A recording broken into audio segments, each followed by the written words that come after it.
नमस्कार दोस्तों, welcome back to our channel. Friends, मैं आप सबका अपने चैनल स्टॉक्स फॉर लाइफ पे बहुत स्वागत करता हूं। Welcome to STFL family. DFL members, आज से तकरीबन 2-3 दिन पहले मैंने आपसे एक न्यूज़ साझा की थी। बताया था कि एक कंपनी में फाइनली बोनस को लेके एक बोर्ड मीटिंग होने वाली है। और दोस्तों, डेट की बात की जाए 31 अगस्त को हमें डेट देखने को मिल रहा है, जहां पे एक बोनस को लेके फाइनल डिक्लेरेशन देखने को मिलेगा कि कौन से रेशियो में ये कंपनी अपने बोनस को अनाउंस कर सकती है। जी हाँ दोस्तों, आए दिन बहुत सारी कंपनीज बोनस स्प्लिट देते हैं, लेकिन दोस्तों जिसमें दम होता है और जिसमें कमाने का मौका होता है, मैं उसी को कवर करता हूँ। बिकॉज अच्छे स्टॉक में जाइए, बोनस और स्प्लिट का बेनिफिट मिलेगा। तो इसी बीच में ये बहुत ही प्रूवन मल्टी बैगर है और दोस्तों चाहें तो उसको आप सीरियसली ट्रेड कर सकते हैं। बिकॉज इसके पहले इस स्टॉक खरीदने की चाहत बहुतों की थी, लेकिन बहुत लोग खरीद नहीं पा रहे थे बिकॉज प्राइस काफी महंगा हो चुका था। दोस्तों, बोनस और स्प्लिट के बाद एक रैली आती है और उधर पे एक स्विंग रेट का मौका ही बन सकता है। तो जी हाँ दोस्तों, क्या प्लान है और कौन सी कंपनी और हमें क्या अनुमान करना है, क्या गेम प्लान हो सकता है, सब कुछ डिस्कस करूंगा। बिकॉज इधर पे कैसे एक लॉन्ग टर्म बेडे बन सकता है। चैनल फर्स्ट टाइम होंगे, सब्सक्राइब कर सकते हैं इस तरह की क्वालिटी कंटेंट को सबसे पहले एक्सेस करने के लिए। Now without delaying any for time, let's begin. आप देख सकते हैं कि इधर पे क्लियरली दोस्तों हमें 31 अगस्त आप डेट देख सकते हैं गाइस, कि जो दिन है वो मंगलवार का देखने को मिल रहा है, जहां पे जो कंपनी है अपने शेयर होल्डर को रिवॉर्ड देने के लिए गाइस बोनस अनाउंस कर सकती है। अब दोस्तों, बोनस का जो इम्पैक्ट होता है वो मैंने आपको वरुण बेवरेज में बता दिया है कि कैसे 1:2 का 2 बार हमने बोनस लिया और हमारे शेयर्स मल्टीप्लाई भी हुए और शेयर्स का भाव भी बढ़ रहा है। और धीरे धीरे दोस्तों जो नंबर्स है वो मल्टीप्लाई होकर बहुत ही असंख्य नंबर हो जाएंगे। तो जी हाँ दोस्तों, इधर पे अभी तक कोई रेशियो डिक्लेरेशन नहीं हुआ है, ये मैंने VVL का एग्जांपल दिया था। लेकिन दोस्तों, बोनस कभी भी होता है तो मार्केट उसको बहुत ही पॉजिटिव रिएक्ट करता है। इस कंपनी की बात की जाए तो बहुत ही एक प्रूवन मल्टीबैगर है, लेकिन बहुत लोग इधर पे निवेश नहीं कर पाते। लेकिन दोस्तों 31 अगस्त ये दिन बहुत ही इंपॉर्टेंट होने वाला है। बिकॉज इस दिन गाइस फाइनली हमें डिक्लेरेशन देखने को मिल सकता है कौन से रेशियो में बोनस डिक्लेयर होने वाला है। कोई छोटी मोटी कंपनी नहीं है। अगर आप देखें तो प्राइस ऑलमोस्ट 9000 के आसपास दिखाई पड़ रहा है। अगर आप देखें दोस्तों तो हमें आज के दिन एक नेगेटिव क्लोजिंग देखने को मिल रही है। और दोस्तों इसका जो ट्रैक रिकॉर्ड है बहुत ही प्रूवन ट्रैक रिकॉर्ड देखने को मिल जाता है। मैं कोशिश करूंगा कि इधर पे आपको अच्छा गेम प्लान बताऊं, लेकिन उससे काम नहीं होने वाला। वीडियो को पूरा एंड तक देखें तब आपको समझ में आएगा कि असल में कंपनी की गहराई क्या है और कंपनी का इतना मार्केट वैल्यूएशन क्यों है। अगर आप देखें दोस्तों तो हमें जनवरी के महीने से भी इस कंपनी ने 57% का रिवॉर्ड दिया है। तो ऑफकोर्स गैस इस कंपनी में एक अच्छी खासी रैली हमें देखने को मिल चुकी है।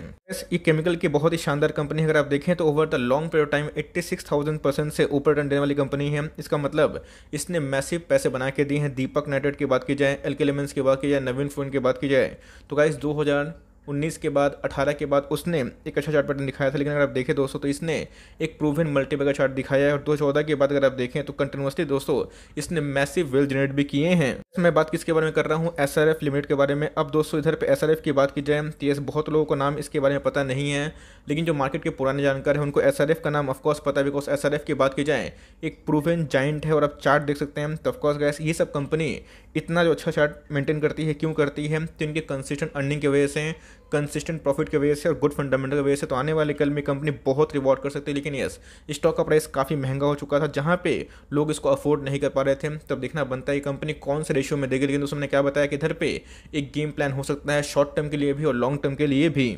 चार्ट पे जहाँ पे गेम प्लान इधर पे हम लोग जो सेट किया उधर पे कमाई का मौका हो सकता है। लेकिन अगर आप देखें आज के दिन के भाव की बात की जाए तो आज हमें वही नेगेटिव क्लोजिंग देखने को मिल रही है। बट उसके बावजूड अगर आप देखें तो 32% के आसपास हमें आज क्वांटिटीज डिलीवरी देखने को मिल रही हैं, जहाँ पे 1,05,000 शेयर्स ट्रेड में अगेंस्ट। अगर आप देखें 34,000 शेयर्स को डीमेट में ले जाया गया है।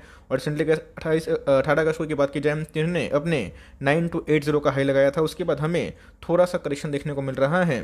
सबसे पहले कंपनी का इतिहास देख लीजिए, 1970 कंपनी है। ऑफकोर्स स्विंग ट्रेड अगर आप लेते हैं तो मेक श्योर दोस्तों कि अगर प्लानिंग उल्टा चल जाता है तो क्या उसको आप लॉन्ग टर्म होल्ड कर सकते हैं।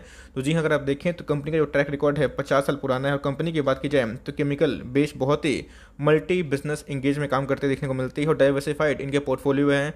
और स्पेशलिटी इंटरमीडिएट में भी काम देखने को मिलती है। इसका मतलब फ्लोरोकेमिकल में भी काम देखने को मिलती है, स्पेशलिटी केमिकल में भी होती है, पैकेजिंग फिल्ड्स में भी देखने को मिलती है। और साथ ही साथ इनके दोस्तों बहुत ज़्यादा डाइवर्सिफाइड पोर्टफोलियो भी है। इस तरह गाइस की 50,000 करोड़ से ऊपर की मार्केट कैप है। इसका मतलब कोई छोटी मोटी कंपनी नहीं है गाइस, बहुत बड़ी एक जाइंट कंपनी है। लेकिन इधर पे अगर आपने देखा होगा तो पिछले कुछ समय से इधर पे लोग तो सोचते हैं कि इधर पे निवेश किया जाए, लेकिन लोगों को मौका नहीं मिलता। बिकॉज प्राइस की बात की जाए आप देख सकते हैं कि 9000 के आसपास दिखाई पड़ता है। स्टॉक के पी के बारे में डिस्कस करें तो 47 का पी है। तो ऑफकोर्स बहुत ऐसे केमिकल कंपनी है जो इसके हाई वैल्यूएशन में कमांड करते हैं, बट कंपनी इतनी बड़ी होने के बावजूद भी 50 के नीचे पी है। ऑल्दो ये बहुत सस्ता नहीं है बट बहुत महंगा भी नहीं है। आरओसी के बारे में डिस्कस करें तो 17 के आसपास है। आरओई दोस्तों कंपनी का 16 के आसपास है और कंपनी का जो फेस वैल्यू है अभी भी 10 ही हमें दिखाई पड़ता है। देख लेते हैं कंपनी के सेल्स सही में कैसे बढ़ रहे हैं, उसके बाद जो डिसीजन है वो अपने आराम से ले लेंगे। सेल्स की बात की जाए, आप देख सकते हैं कंटिन्यूसली इनके सेल्स में हमें इंप्रूवमेंट देखने को मिल रहे हैं। टाइमली अगर आप देखें तो इनके सेल्स में बढ़ोतरी देखने को मिल रही है 4,500 करोड़ से 2021 की बात की जाए तो गाइस 7,000 करोड़ के आसपास देखने को मिल रहा है। और अगर आप प्रॉफिट देखें तो प्रॉफिट में भी हमें इजाफा देखने को मिल रहा है। प्रॉफिट की बात की जाए तो 406 करोड़ से अगर आप देखें तो कंटिन्यूसली बेसिस बढ़ रहा है। लास्ट ईयर की बात की जाए तो वहाँ से एक कॉन्स्टिट्यूशन देखने को मिल रहा है, बट कंपनी फंडामेंटली बहुत ही ग्राउंड में मजबूत है। सर आप देखें तो पिछले कुछ समय से कंपनी का जो सेल्स ग्रोथ है वो हमें 15% के आसपास दिखाई पड़ रहा है 3 सालों में, बिकॉज केमिकल का डिमांड भी पिछले कुछ समय से काफ़ी बढ़ता हुआ दिखाई पड़ रहा है। और 10 साल से अगर आप देखें तो 10 साल से 5 साल में और 5 साल से 3 साल में इनके सेल्स ग्रोथ और प्रॉफिट ग्रोथ दोनों बढ़ते हुए दिखाई पड़ रहा है, और जिसकी वजह से इनके जो आरओई है उसमें भी हमें इंप्रूवमेंट देखने को मिल रहा है। और स्टॉक का प्राइस अगर आप देखें हर साल दोस्तों 10 साल का ट्रैक रिकॉर्ड है 40% CAGR रेट आपको देता है। तो ऑफकोर्स ऐसा नहीं है कि हर साल यही देगा, कभी प्लस माइनस हो सकता है, लेकिन अगर आप देखें तो इसने हर साल 40% से ऊपर रिटर्न डिलीवर किए हैं। और इधर पे अगर आप आरओई देखें तो अपने आप में ही 15 के 20 लगभग देखने को मिलता है। 50,000 करोड़ के आसपास की मार्केट कैप है, तो ऐसे बहुत ही सम्मानजनक रेशियो देखने को मिल जाती है। कोई भी निवेश करने से पहले कंपनी के बारे में थोड़ा जानकारी होना बहुत जरूरी है। SRF की बात की जाए तो बहुत बड़ी कंपनी तो है, लेकिन इनके पास जो रिजर्व है अगर आप देखें 6,000 करोड़ के आसपास दिखाई पड़ती है। बोरोविंग्स के बारे में डिस्कस करें तो ऑफकोर्स पहले से कम होते हुए देखने को मिले, बट फिर भी दोस्तों इनके पास 2,600 करोड़ के आसपास बोरोविंग है। ऑफकोर्स मैक्सिमम जो केमिकल कंपनी है चलाने के लिए उनको बहुत खर्चे की आवश्यकता होती है, तो बोरोविंग थोड़ी होती है, लेकिन कंपनी फंडामेंटली ग्राउंड बहुत ही मजबूत है। एक बार देख लेते हैं कि इसके अंदर कौन कौन से निवेशक कितना स्टेक लेकर रखे हैं। प्रोमोटर्स के बारे में डिस्कस करें अगर आप देखें तो प्रोमोटर का जो स्टेक है 50% के आसपास है। FIS और DIS को मिला लें तो हमें 30% के आसपास स्टेक देखने को मिलता है। और अगर आप देखें पब्लिक की तो उनके पास 19% का स्टेक है। इसका मतलब मैक्सिमम दोस्तों जो स्टेक है 80% के आसपास ये हमें बड़े पार्टीज प्रोमोटर्स FIS और DIS के पास देखने को मिलता है। मतलब दोस्तों शानदार बिजनेस मॉडल है, शानदार कंपनी है, गुड प्रोमोटर होल्डिंग है और इनके सेल्स भी हमें ठीक ठाक देखने को मिल जा रहे हैं। 31 अगस्त बहुत ही इंपॉर्टेंट दिन होने वाला है और उधर पे ही इनके बोनस को लेकर फाइनल डिक्लेरेशन होने वाले। ऑल्दो अगर आप देखें तो इसके पहले दोस्तों स्टॉक की प्राइस में काफ़ी इजाफा देखने को मिल रहा था और मार्केट के जो जानकार थे उनको लग भी रहा था कि शायद इस साल कंपनी कुछ रिवॉर्ड कर दे। ऑल्दो अगर आप देखें तो ये दोस्तों इनके अल्टीमेट सपोर्ट हमें दिखाई पड़ते हैं, जिसका भाव अगर आप देखें तो वही 8,600 से लेके 8,450 के आसपास दिखाई पड़ जाता है। करंट मार्केट प्राइस से अगर आपको कभी भी ये स्टॉक आपको 200-300 रुपया थोड़ा सस्ता देखने को मिलता है तो मेरे हिसाब से CMP आप बाई कर सकते हैं।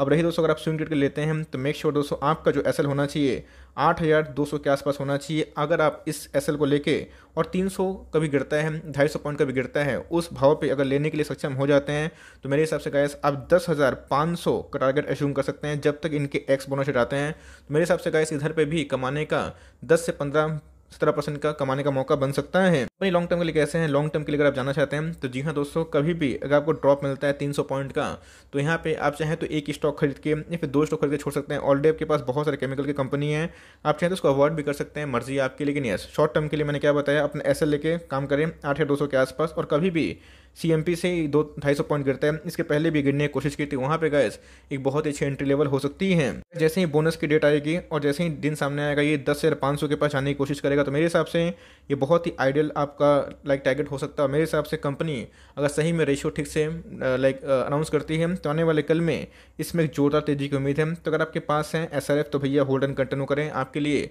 ये बहुत ही पॉजिटिव पॉइंट हो। इससे वॉल्यूम्स बढ़ेंगे और बहुत निवेशक जो पहले निवेश नहीं करते थे सीधा निवेश करने आएंगे। लेकिन अपने आप में ही शानदार कंपनी है, लॉन्ग टर्म का बेट ऑफ कोर्स बनता है। तो आपके पास ऑलरेडी बहुत सारे केमिकल्स कंपनी है, आप चाहे तो अवॉइड भी कर सकते हैं। लेकिन सही में जाना चाहते हैं, बोनस के लिए एक्सपीरियंस करना चाहते हैं तो इधर पे छोटी क्वांटिटी से आप स्टार्ट कर सकते हैं। कंपनी फंडामेंटली अच्छी है, लेकिन आपके पास ऑलरेडी बहुत सारे केमिकल्स हैं तो आप चाहें तो उसको अवॉइड भी कर सकते हैं, बिकॉज प्राइस काफी महंगा भी है। Timing that's end of the video. I hope मेरा एफर्ट आपको अच्छा लगा। लेकिन दोस्तों अपना SL ले काम करेंगे, बिना SL का ना उतरें। अगर आप स्विंग ट्रेड कर रहे हैं तो आई होप मेरे वीडियो के लिए हेल्पफुल था। कंटेंट से लगा तो लाइक कर दीजिएगा, चैनल फर्स्ट टाइम होंगे तो यहाँ से सब्सक्राइब करना भूलिएगा। फर्दर कोई डाउट उसको ड्रॉप कर सकते हैं, कुछ रिव्यू चाहिए उसका नाम ड्रॉप करना भूलिएगा।